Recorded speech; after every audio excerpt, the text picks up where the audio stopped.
We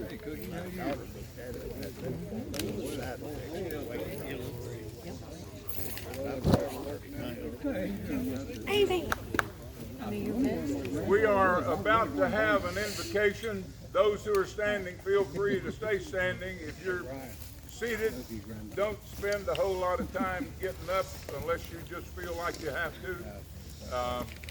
We are here to get the ceremony underway, and we're about to do that. I'll be introducing the chaplain of the Kentucky Division, Brent Morris, and he's going to give us an invocation. Brent?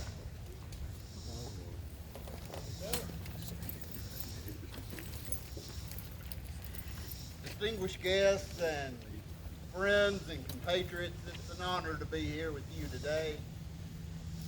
I count it a blessing to always be here with my fellow friends and compatriots, brothers and sisters in the cause. Let's bow our heads in prayer. Heavenly Father, Lord, it's so good to be here with this group of men and women who share in the same cause as I do. Lord, we just ask that your blessing be upon the speakers here today.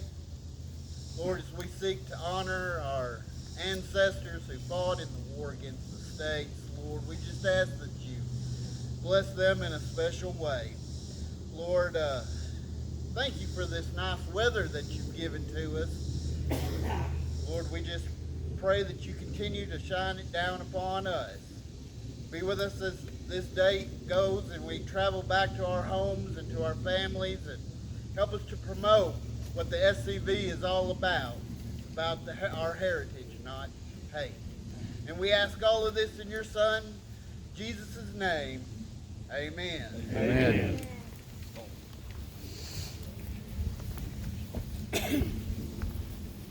Does everyone who wants a program have a program? Can't tell who the players are without a program. We will next post the colors. The posting unit is the Kentucky Division Honor Guard, most of whom are from one camp, but they are so doggone good at what they do that they travel all over to support the division. So please give your attention to the Kentucky Division Color Guard.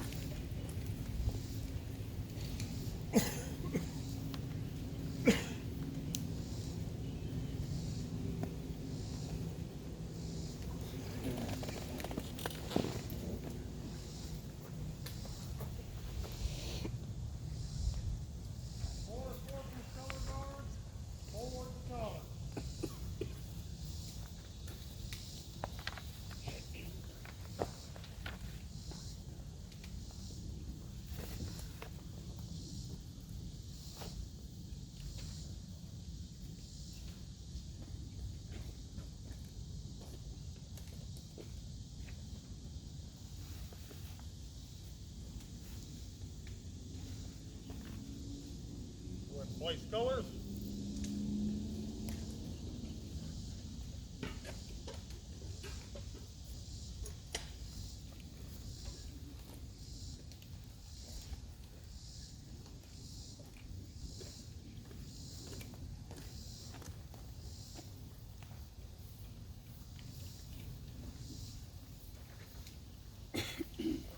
Rest, relax, sit down.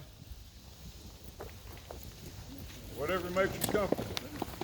We're about to have a ceremony, and it's not going to be real long. We hope it's going to be meaningful, but you need to be comfortable. I'd like to introduce the Kentucky Division Commander, who is also an active member of Camp 276 in Marshall County. We have at least 3 division commanders here today, and I think maybe another one or 2. We have leadership from 5 states. We have SCV and UDC and OCR and MECAV from at least 5 states. We think that's important, and we're delighted to have you. But to get on with the ceremony, Kyle Thompson.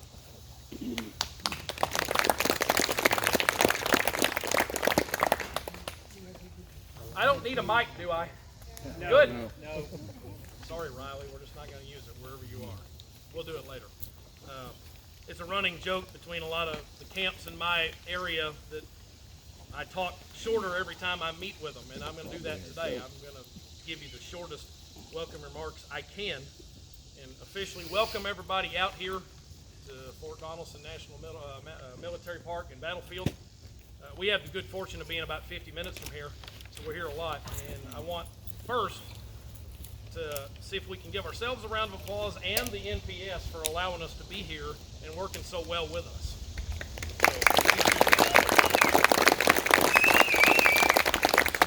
There's some really great folks here. If working with the state of Kentucky was as easy as working with this battlefield, we'd be rocking in Kentucky doing anything we could. But for some reason, the governor doesn't like us very much. So we'll just come to Tennessee and pretend we live here. This is home number 2 anyway. So officially welcome. I'm not going to talk any more than I have to. The Tennessee Division Commander, John Blankenship, was going to be here. He had some foot problems this morning that I can really relate to, and he's hobbled up. So in his place is, I believe it's the First Lieutenant Commander. I told him I'd mess it up, and I did. First Lieutenant Commander of the Tennessee Division, Mr. Rich Garcia.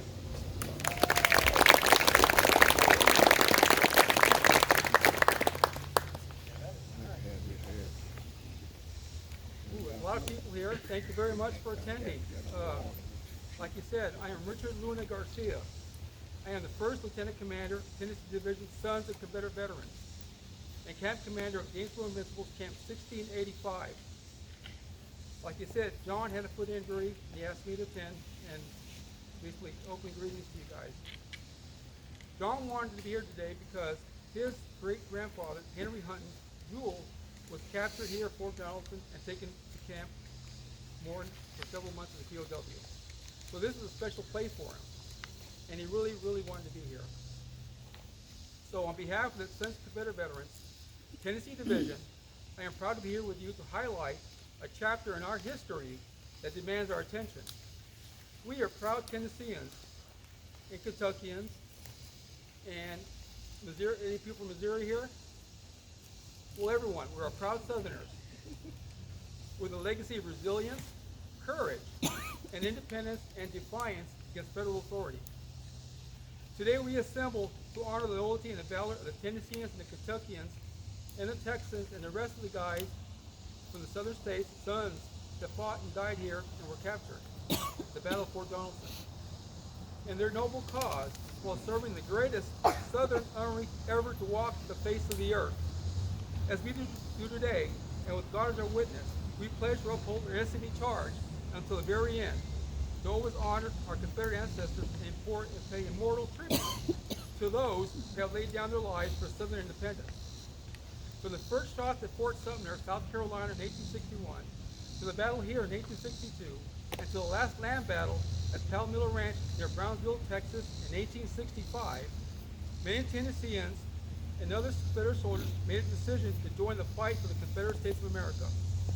Their merit, recognition, not just honor what they brought upon them, the great state of these states they fought for, but for their service and sacrifice in the nation's greatest struggle, the war for Northern independence. War against Northern independence, sorry. It is now up to us to finish what they started and honor their memory by celebrating that same spirit today. Together in remembrance, we forge a legacy of strength and pride that will resonate for generations to come. Let's ensure that the history of the men who sacrificed their lives for Southern independence shines as a beacon of resilience. We must embrace and protect and magnify the importance of all history.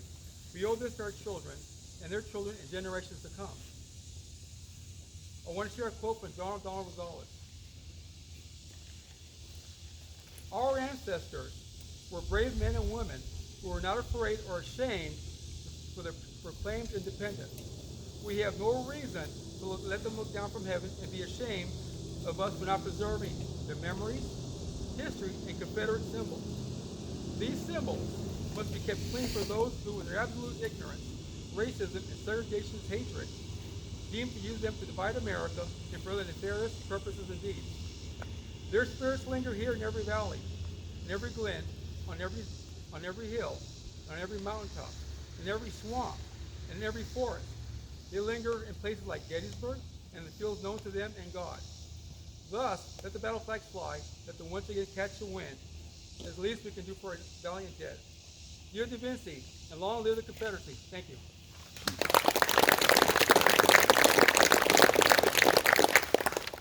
Thank you, Rich. Told the park I was going to stick to this as close as I could, so we're only about 5 minutes behind. We're doing okay. Our next greeting is a couple of guys I know pretty well. One of them gave me some grief about adding him to the program, but I added him anyway. And I'm going to call him up now, the SCV Army of Tennessee Commander, Mr. Carl Jones from Alabama.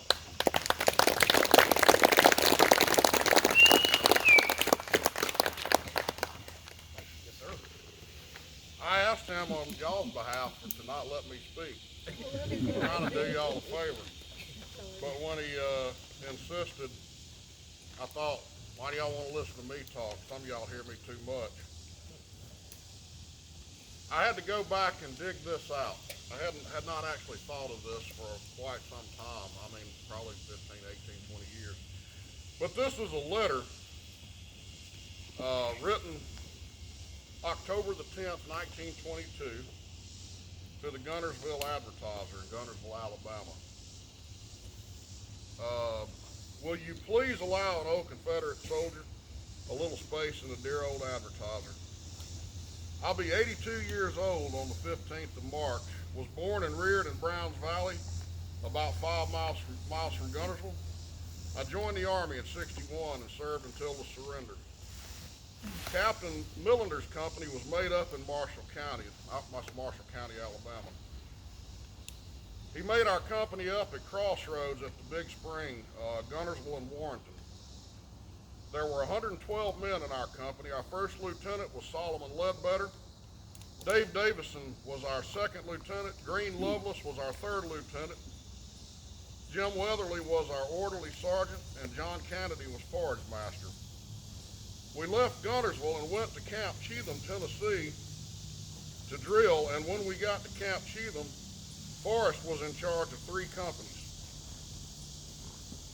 Forrest was promoted to colonel and was ordered to Bowling Green, Kentucky, and my company was ordered to Fort Henry, Tennessee. There we had a battle, and the Yankees took Fort Henry, and we fell back to Fort Donelson. There we fought 4 days and nights and were whipped again, and Fort Donelson was captured. Forrest told us all who would follow him he would take us out safely, and about 200 of us followed him, and he took us to Shiloh, and there we fell into battle again. That was the biggest battle in the West, and more men were killed. The Yanks were reinforced and whipped us again. The letter was by Irvin Swords, S-W-O-R-D-S. He had 4 brothers, himself and 4 brothers, that served in Russell's 4th Alabama Cavalry, which was kind of a rear guard unit a lot of times for the Forrest Cavalry.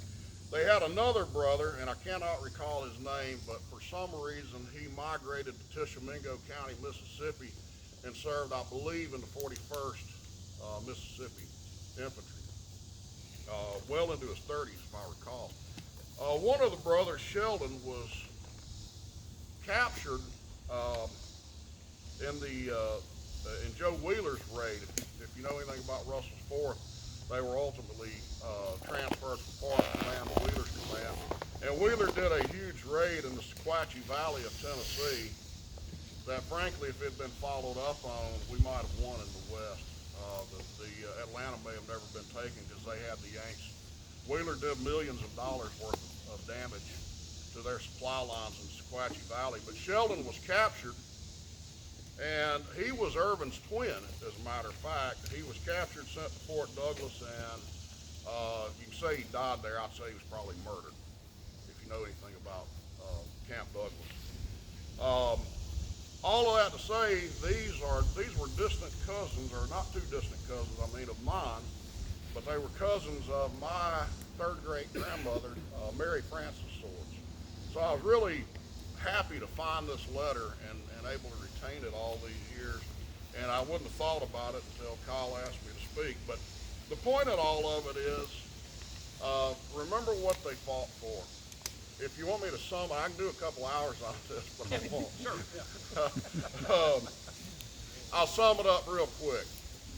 The government that you live under today taxes you on your income. They take whatever they want out of your income. They tax your property. If you don't pay the tax, your property is lost to the government. They tax the fuel that you use to get here today. They tax your groceries. They tax every stitch of clothing on your body. They tell you how much damn water your toilets can flush. What did your ancestor fight for? To prevent the catastrophe that we have today called the U.S. government. Thank you.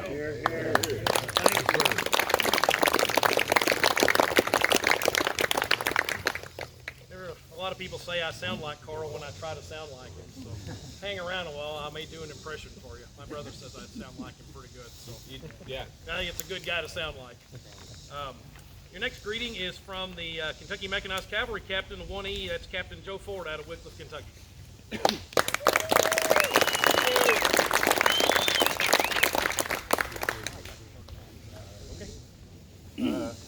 I don't have much. I just want to thank all the men that made the trip out, eastern Tennessee, Mississippi, eastern Kentucky.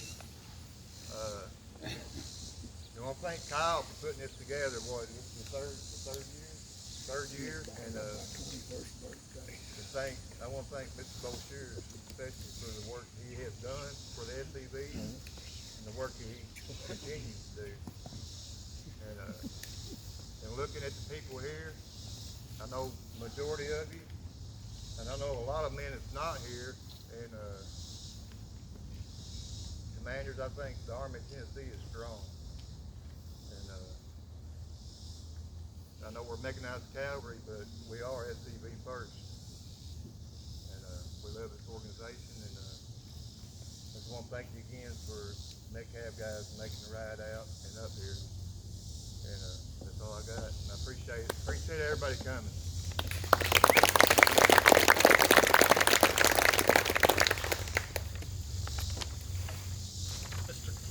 Dr. Claudia Chapman, are you here? She is here, of course.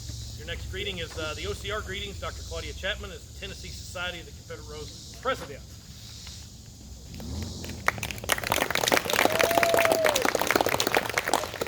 Didn't God give us a great day today? Amen. Okay, so it's great to see so many people out here. As Kyle said, I'm the president of the Tennessee Society Order of Confederate Rose. If you don't know what the Order of Confederate Rose is, we are around to help support the Sons of Confederate veterans in all their endeavors. What you see, the ladies in black, we're part of the Black Rose Society, which is kind of a subgroup of the Order of Confederate Rose. And this is our mission.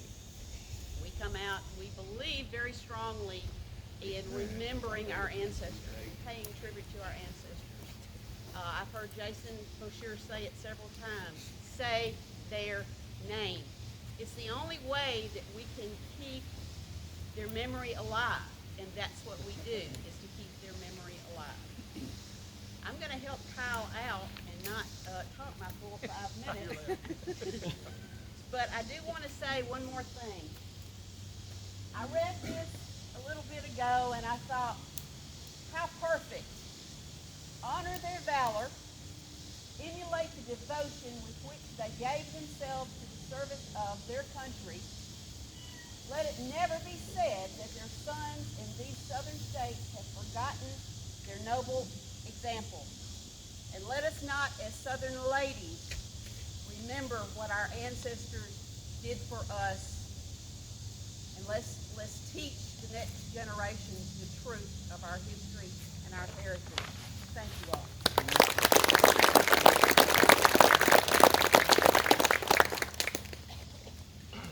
Next up is Miss Timothy Garcia, the Tennessee Society of the Order of Confederate Rose, and the Black Rose Keeper of the Right, has a nice poem for us.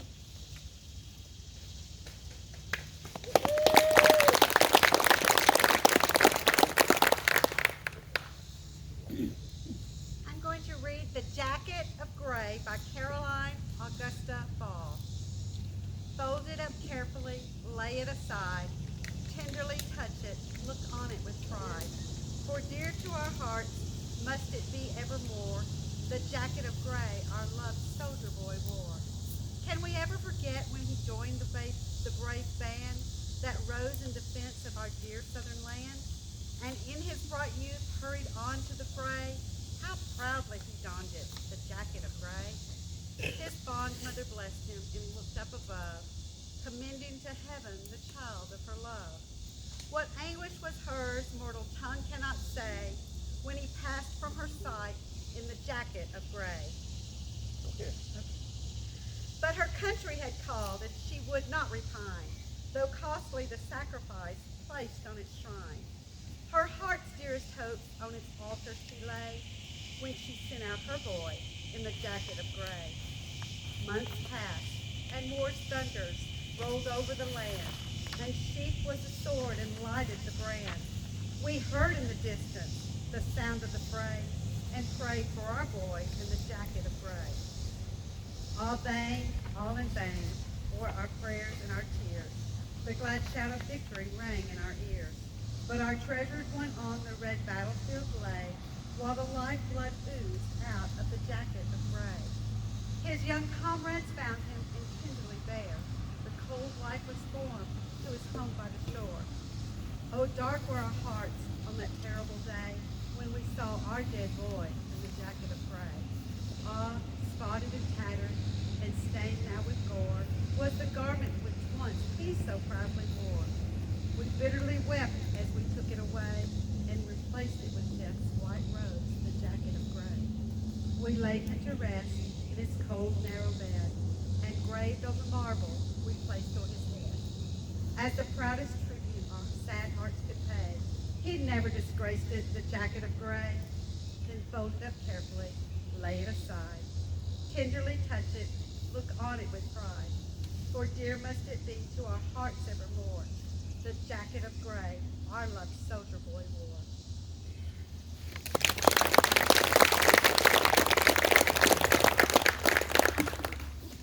I guess we can use this. Funny, I told Riley we needed a PA system all week, and then we get up here and we don't use it. So there you go. That's normal. Before we get into our guest speakers, like I said, we're only about 5 minutes behind, so that's good. Real quick, anybody that's wanting to do the Jack Henson cemetery tour that was advertised for now needs to meet me at the visitor center across the highway, Stewart County Visitor Center, at about 2 o'clock. 2 o'clock, if anybody wants to go to the Captain Jack Henson cemetery tour. We may only have enough for one tour, which is great, but the rest of the day you can do the driving tour around the park. So anybody wants to do that, 2 o'clock across the highway. It'll give us time to get out of these clothes and get on with our afternoon. But your first speaker, and you've probably seen him before, maybe, is the National Chaplain-in-Chief of the Sons of Confederate Veterans, and Dr. Tom Hyder.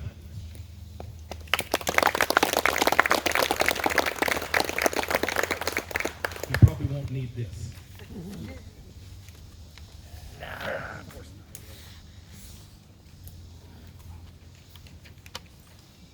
You know why we're here? Come here, Nora.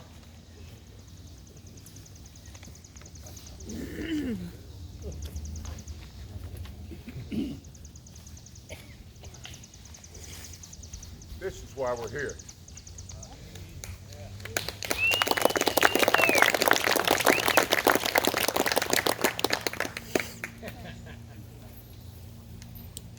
Nobody had to explain why we came here the first time I came. I was younger than Nora by a couple of years, but I remember the trip. My father was proud to tell me where his grandfather had served. Walked me all over the park, and he knew all about it. He got it from his father, who got it from his father, who was the guy who was here with Forrest.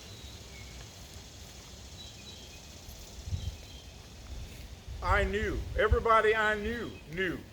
Everybody in my county, my age, had an ancestor, many of whom were here, all of whom served somewhere. But we don't do that anymore.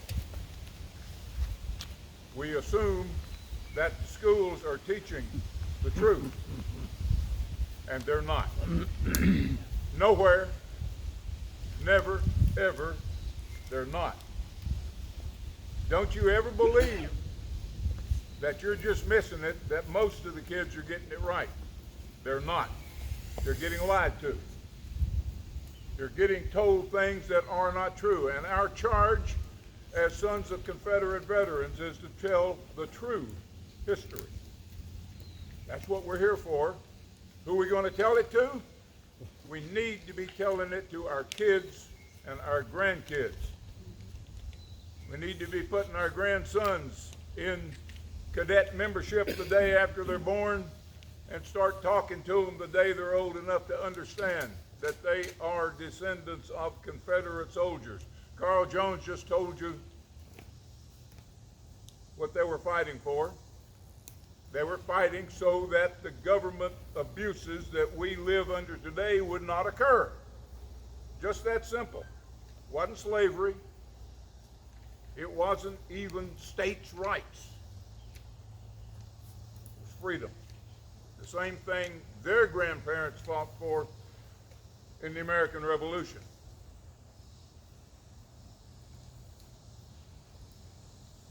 So much for the sermon. Now to the talk. This is, in my opinion, one of the most important battlefields in the entire United States. I'm prepared to argue, and I think back up with facts, that the South lost the war in February of 1862 at Fort Donelson. Amen. Yes. This is where it happened. At the very outset of the war, the Commander-in-Chief of the U.S. Army suggested a plan called the Anaconda Plan. Winfield Scott was the senior general in the Army, and he knew what they were going to be dealing with if they took the South on militarily. And so he suggested a plan for surrounding the South like a big anaconda and squeezing it economically until they had to give up. That is, in fact, what eventually took place, but it took 4 long, bloody years to get to that point. U.S. Grant from Illinois, a drunkard who had been all but cashiered out of the U.S. Army for alcoholism, was a political general, but he had one real dominant point. And that was that he had failed at everything he'd ever tried to do, had to sell his slaves, his wife's slaves, had to resign his commission, lost his business to bankruptcy. He was a fighter. He was absolutely determined not to fail this time. And so he had no use for Scott's Anaconda Plan. Grant had several plans for striking straight for the heart of the South. He started that at the Battle of Belmont and got chased all the way back onto his boat and just barely made it. If his horse hadn't been smarter than him, he would have been left in Missouri, because the unit had already left and headed back for Illinois. But he got back on the boat, he got sent south, he took Paducah. Wasn't hard, there was nobody there except a bunch of civilians, but when Belmont didn't work, he knew he couldn't even approach Columbus, and so he started looking at how he could get to Vicksburg. One great strike straight south, split the Confederacy in half, win the war.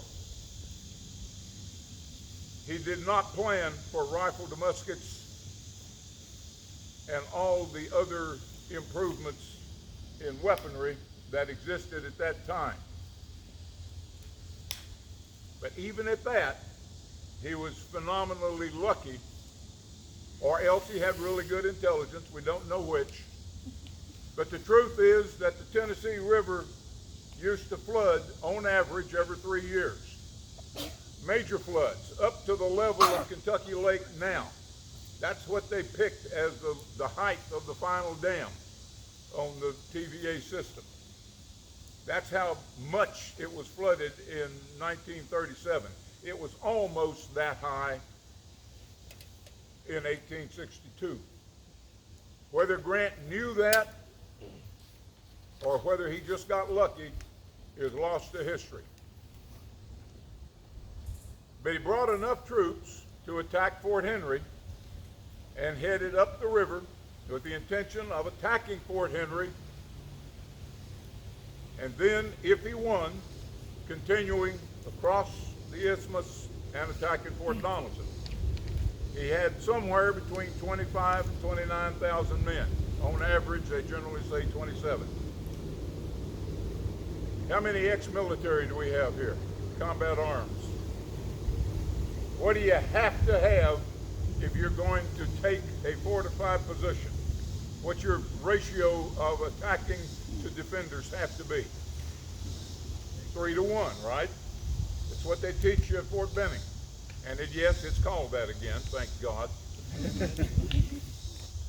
You gotta have 3 to 1. If you've got less than 3 to 1 odds, you don't attack. You're gonna lose. So why would Grant, with 27,000, take on Fort Donelson with 18,000? He didn't have half enough men,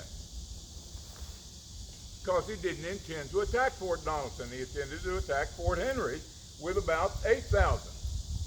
He had 3 times that, and he set out. But when he got there, Fort Henry had been built by the brother-in-law of the Tennessee governor, who knew nothing about building forts.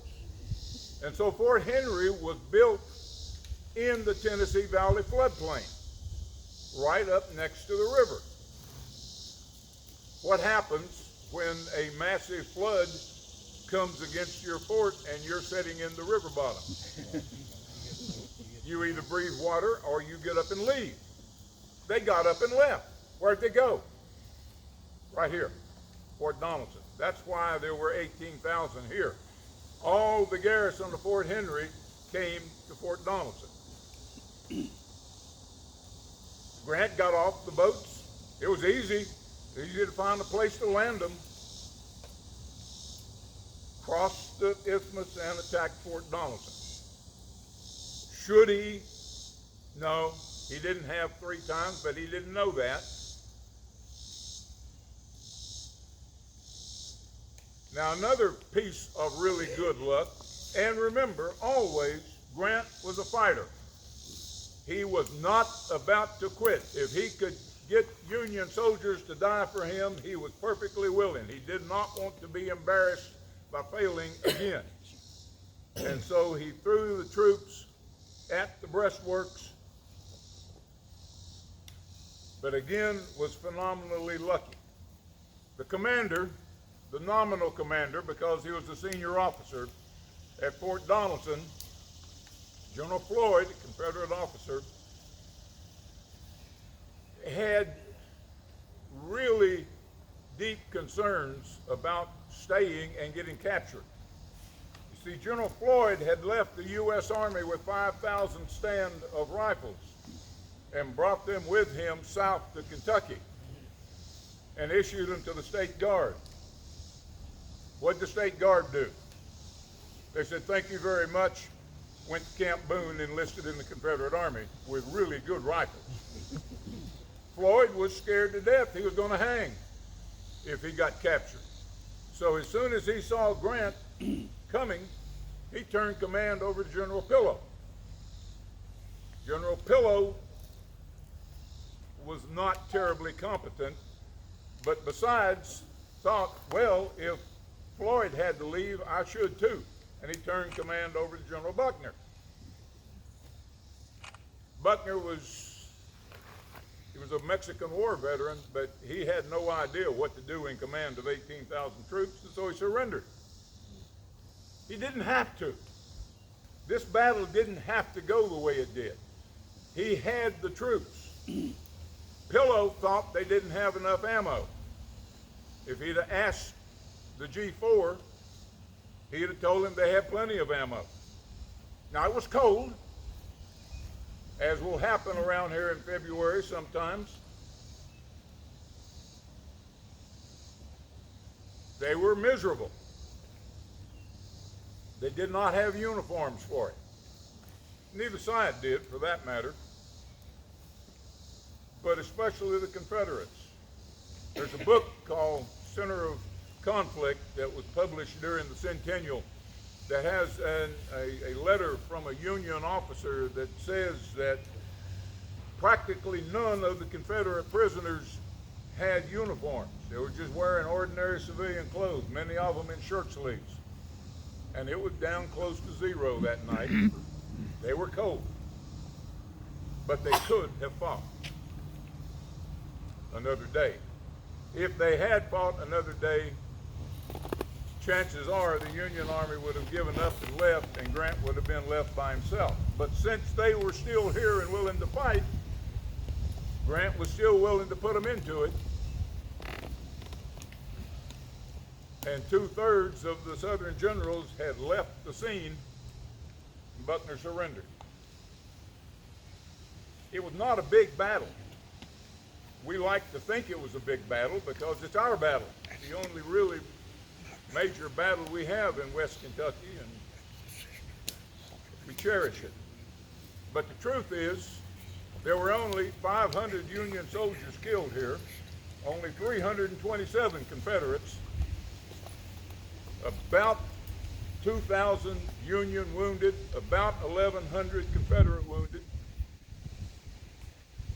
Now, the casualty figures look terrible because there were 12,000 Confederate prisoners. But way more of the Confederate people here died in Camp Douglas than died on the battlefield. Less than 1,000 men were killed. Compare that to the next battle. What was next after Donelson? Shiloh. What was the combined total figure for casualties at Shiloh? It was about 1,000 here, plus 3,000 wounded. Shiloh combined total was 23,000, more than 10 times as many. And then from that, Grant was still on his charge straight ahead and cut the Confederacy in half. So he made his way to Vicksburg and fought there for 2 more years. This battle was the first domino to fall in cutting the Confederacy in half. And once the Mississippi belonged to the Union, it was just a matter of time. And they drew the noose in. My great-grandfather was in a private in the 1st Kentucky Cavalry. And his commander, thank goodness, or I probably wouldn't be here, decided that he would go with Forrest. When he heard that Forrest was getting out, he took his company and got out. And then they rode with Forrest the rest of their enlistment. His cousin, Charles Hyder, a former mayor of Clarksville, Tennessee, joined the Clarksville militia. And he marched off in February with the 2 companies from Clarksville and was never heard from again. We don't know if he died during the battle or if he died at Fort Douglas. Nobody knows, or Camp Douglas. This battle is key to the rest of the war. If Grant had not been such a total failure as a human being, we might have beat him. If Floyd had not been worried about what happened to his rifles, we might have beat him. We beat the gunboats back. 4 gunboats came up the river. The water batteries disabled 2 of them. Didn't sink any, but they completely disabled 2 of the 4 and drove the rest back. We won on the river. We surrendered up here largely because of leadership failures. those 16 to 18,000 soldiers that were still armed, still equipped as well as anybody in the South, and still had ammunition, could have won this battle. But they didn't, so we lost the war.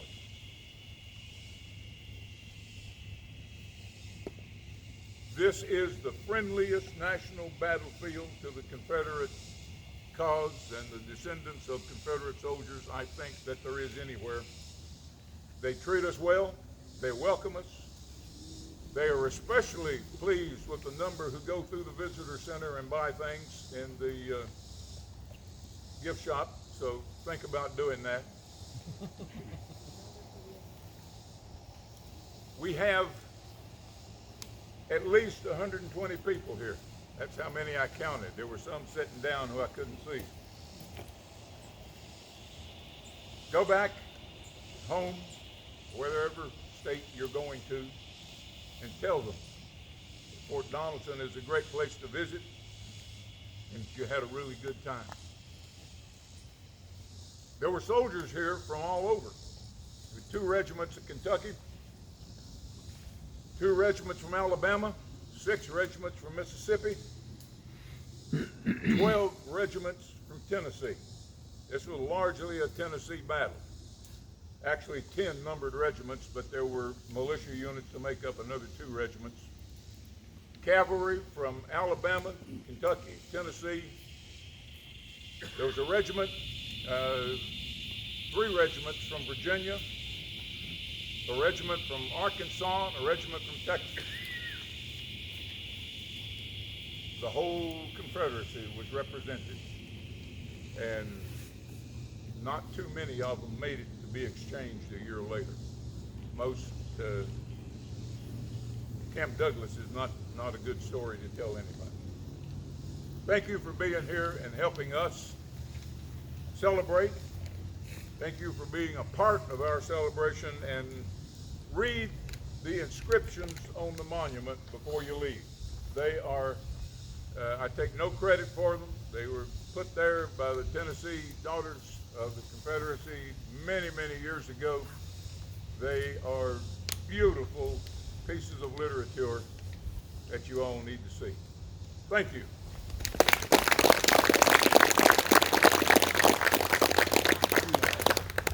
Well, speaking of Tennessee, I guess we can call up our next one. He's the past Sons of Confederate Veterans Commander-in-Chief, and I believe the current Tennessee Division Adjutant, among many hats that the man wears. But I'm proud to call him a friend, Mr. Jason Beauchers.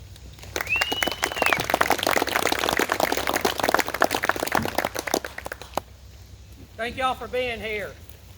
Can you hear me? Yeah. He doesn't use podiums. I forgot to mention that. There we go. Today is a blessed day.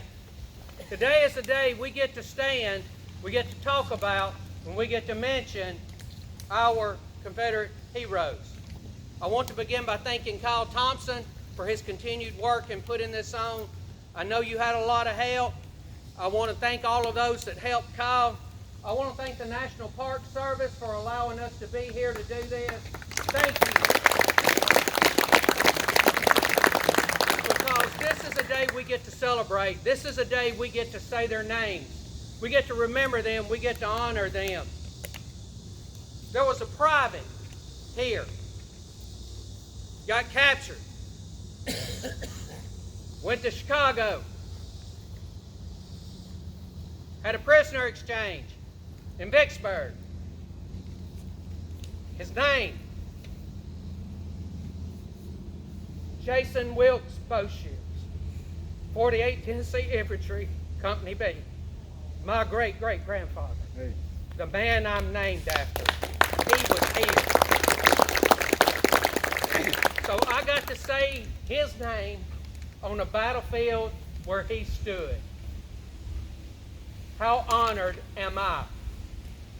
We should all do that. One of the questions we get, why do we continue to do what we do?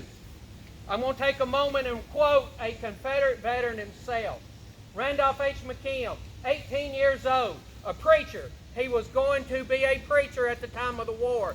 He laid down the Bible, picked up the musket, fought for 2 years, saw how the men needed salvation, how they needed God's grace, and he asked his bosses, his superior officers, could he lay down his musket and administer to the men?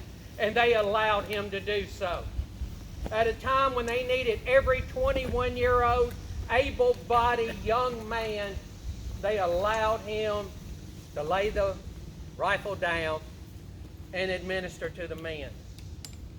Nearly 50 years after the war, he had this to say: "As for myself, I can only repeat what I have said elsewhere on previous occasions. If ever men were heroes, these were the men. What hardships did they not uncomplainingly endure on the march and in the bivouac and in the trenches? Who can forget them with all of their weird marches? If it can be said of men, dulce et decorum est pros materia more, which is Latin, for it is sweet and fitting to die for one's land. If it can be said of men that it is sweet and fitting to die for one's land, these were the men." They knew little of constitutional interpretation. What they did know were armed legions were marching upon their homes, and it was their duty to push them back at all costs. That's who you are descended of. People who place themselves, men, place themselves between an invading armies and their homes. This band of brothers, our ancestors, are the reason why we are here today. Right now, I don't know if I can tell you that I have a friend that is not a member of the Sons of Confederate Veterans. Everybody that I'm friends with, I talk to, I socialize with, they're members of the Sons of Confederate Veterans, because every man here is my brother. We have seen the enemy. The enemy is not here. Let's talk about what we have behind us here. This beautiful obelisk that we have. Joshua chapter 4 and the parable of the 12 stones. If you know the story, take a stone out of the river and go place it at this spot so that anybody who sees it will know. And in time to come, so your children and your children's children will ask, "What mean ye these stones?" God told us to mark things that are important to us. We just heard Brother Hyder talk about how important where we are is. This has been marked. Those men placed themselves between an invading army and their homes, and then markers were put up for them to remember them. You go into a lot of courthouse lawns, and there'll be words on the monuments that will say, "Dedicated to the men of Hickman County." That's their memorial stone. That is their headstone. Those men never come back. All that Mama knew was baby boy didn't come home.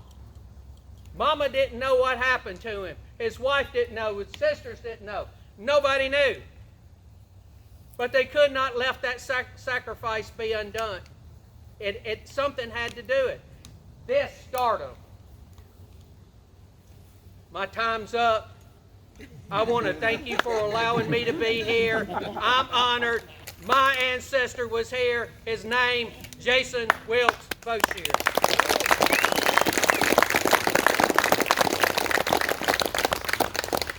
Well, his time wasn't really up, but we appreciate it regardless. It's always been told to me that our ancestors were here too. My great-great, or great-great-great, I don't remember, Mom's sitting over here, great-great, she says, grandfather, he said he went out before us too. He didn't get captured and he wasn't killed, so I'm going to take his word for it. So if Jason's was here, mine was here too. So, next up, a guy that I'm just now getting used to talking to and finding out who he is. been a long couple of days for a lot of us. A lot of emotions and other things. But he's a good dude, good friend. He's coming up. He's got Mississippi Division has chosen him as their new commander. I believe he's running for AOT councilman this coming election next year at Lexington during the national convention. And he's a Hulkamaniac, just like me. Forrest Goss from Mississippi.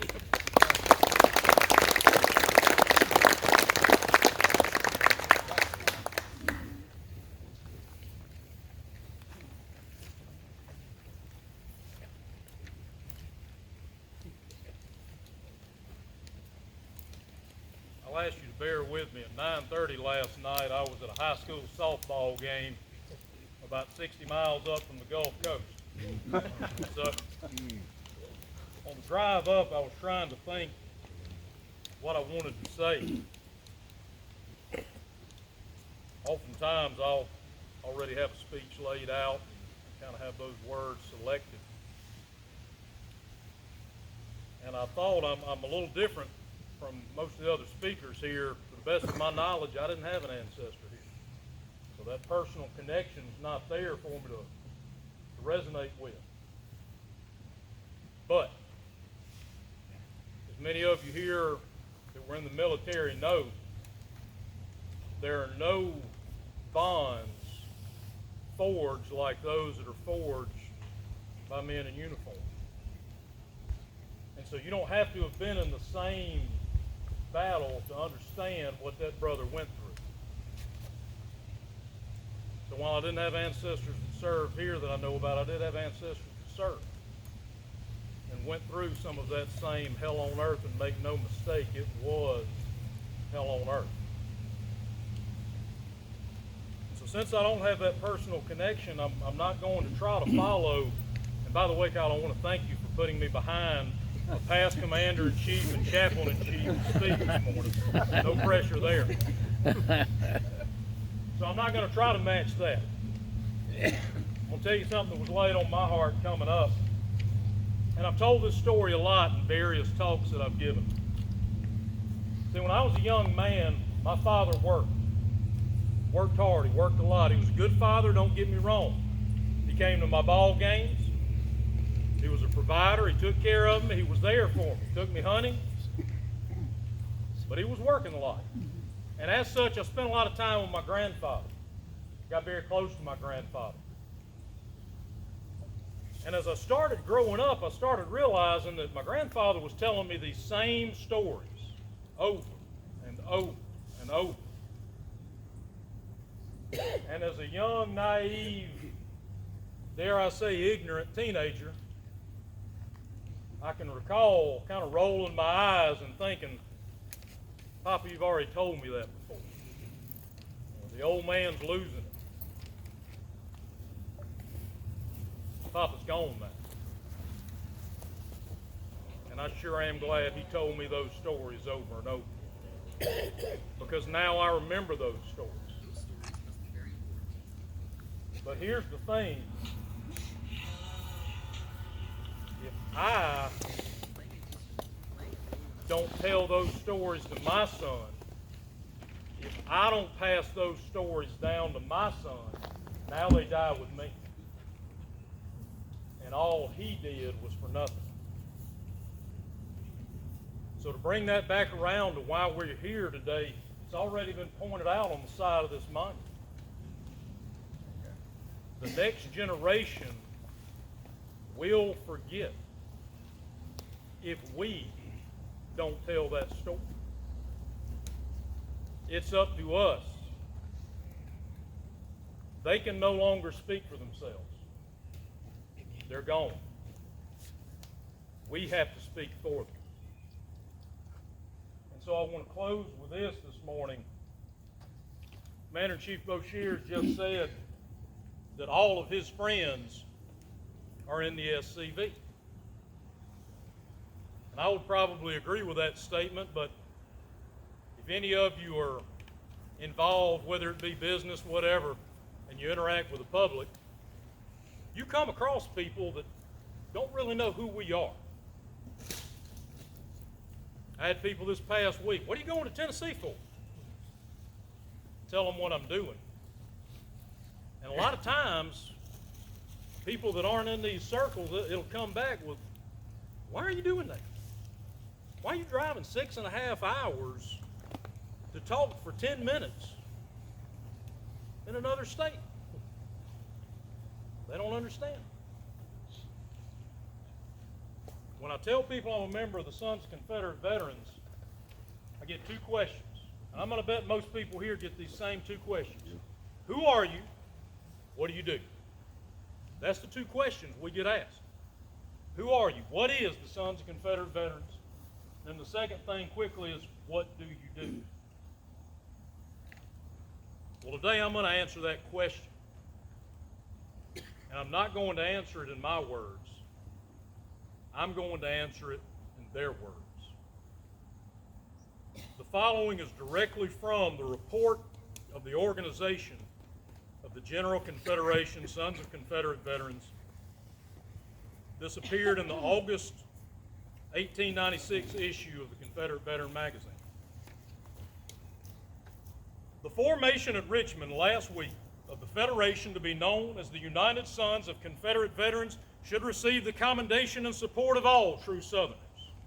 Its aims, objects, and purposes are not to create or foster in any manner any feeling against the North, but to hand down to posterity the story of the glory of the men who wore the gray. Knowing that in union there is strength, the sons of those who made the South famous have come together for the systematic and united work of preserving from oblivion the true history of the South. That this step meets with a hearty approval of the men who wore the gray is shown by the following resolution, which was adopted at their convention of the United Confederate Veterans at Richmond at their regular session. Quote, resolved that this session provide at once for the formation of Sons of Confederate Veterans into a separate national organization. This is urgent from the manifold fact that our ranks are thinning daily, and our loved representatives should step in now and arrange to take charge of Southern history, our relics, mementos, and monuments, and stimulate the erection of new monuments to our heroes ere taps are sounded for the last of their fathers. End quote.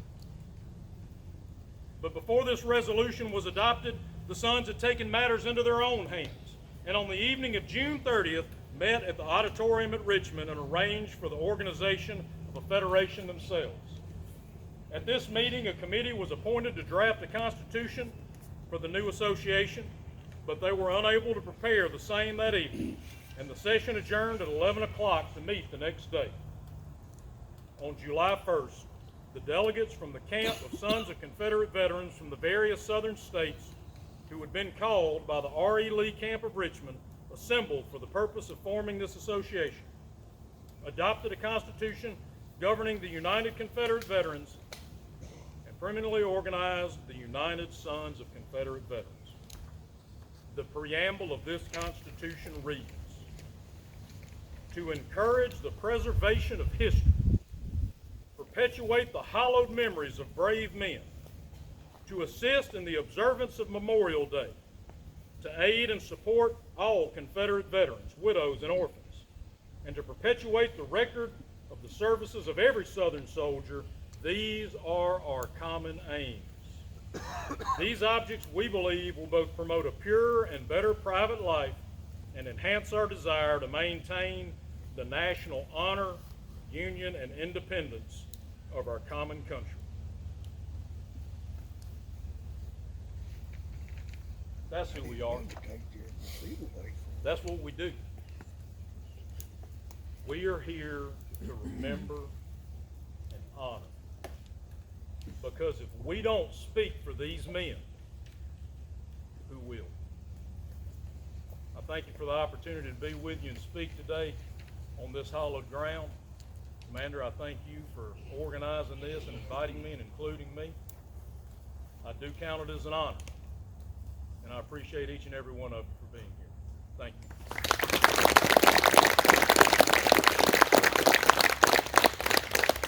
Well, he might Jeremiah said he didn't feel like he should follow Dr. Hyder and Mr. Boshears, but I think in hindsight that was a pretty good choice. That's all right.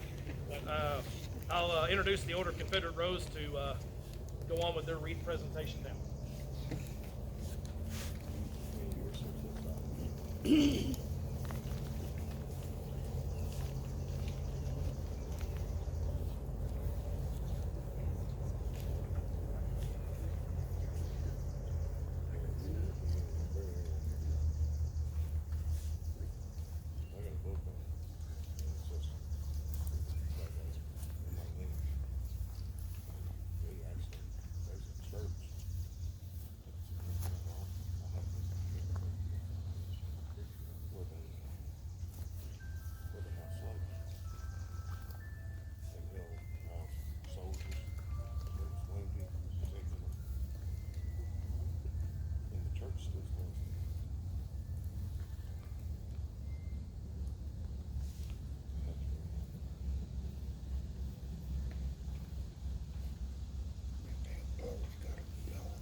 reached the end, or almost.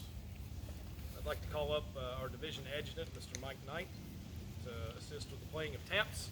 If I can get the division honor guard to come on up here and stand with us. If you'd like to stand, you're welcome to. After the taps is finished, the division guard will retire the colors, and we'll have our dismissal prayer, and we'll be off to the park.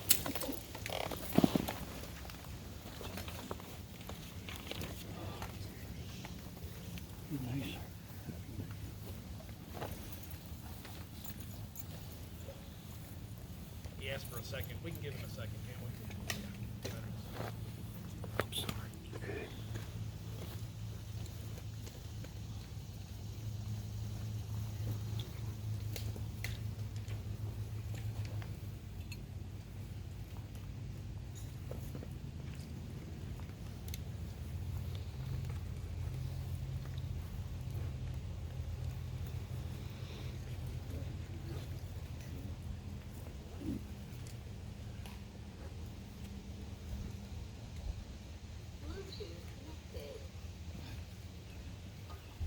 Yeah, right. We'll get there. That's good.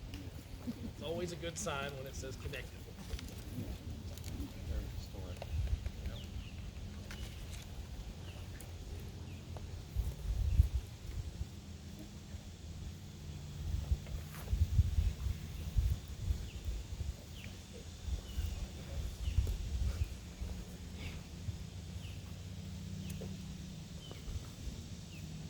Please stand for playing the taps.